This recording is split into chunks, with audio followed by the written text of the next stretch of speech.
हैदराबाद जे गुलिस्तान सजाद वारी सीएनजी ते पार्किंग दौरान मामूली ॻाल्हि तां थियल झेड़े में गोलियूं लॻण सबबि सख़्त ज़ख़्मी थियल पोरियत नौजवान अली अकबर मेमण कराचीअ जी हिकु निजी अस्पताल में नेठि ज़िंदगीअ जी जंग हाराए वियो। 22 सालनि जे नौजवान अली अकबर मेमण जो जनाज़ो जीअं ई कराचीअ खां भिटाई टाउन हैदराबाद वारे इलाक़े में पहुतो त संदसि घर में कहराम मची वियो ऐं पंहिंजे लॻते जिगर जो लाश ॾी वारस त बेहोश थी विया, पर पाड़े ओड़े वारा माण्हू पिणु अली अकबर जे सोग में शामिल थी कातिलनि खे पिटूं ऐं पाराता ॾींदा रहिया। साॻे ई वक़्तु भिटाई टाउन समेत आसपास जा समूरा इलाइक़ा सोग में बंदि पिणु थी विया।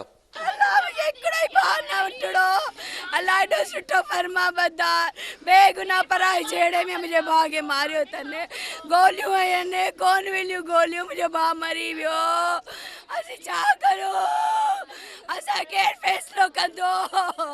पाक इंसाफ़ देवी देवी ते मुंहिंजे भाउ जॾहिं होश में अची आऊं कोन छॾंदमि उन्हनि खे। असां इलाही ज़ुल्म थियो आहे, असांजो कज़न बेगुनाह मारियो वियो आहे, हरू भरू रे गोलियूं हयूं वयूं आहिनि। जी हिन जी भाउ जी के गोद उजड़ी आहे त इहे उन जी बि गोद उजड़े। इंसाफ़ खपे, असांखे इंसाफ़ खपे, असां बि उन्हनि खे ॾिसूं। इहे महीनो हिकिड़ो शादी में मथे में शादियूं तयारियूं कयूं पिया सभु।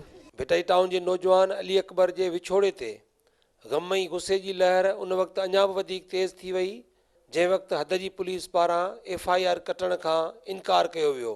वारसनि समेत भिटाई टाउन जे माण्हुनि सख़्तु एहतजाज कंदे इहो मुतालबो कयो त अकबर मेमण खे क़तल कंदड़ आफ़ताब बिरहमानी ऐं अब्दुल नबीअ खे गिरफ़्तार न कयो वियो त पुलिस ख़िलाफ़ सख़्तु एहतजाज करे बाईपास ते धरणो हयो वेंदो।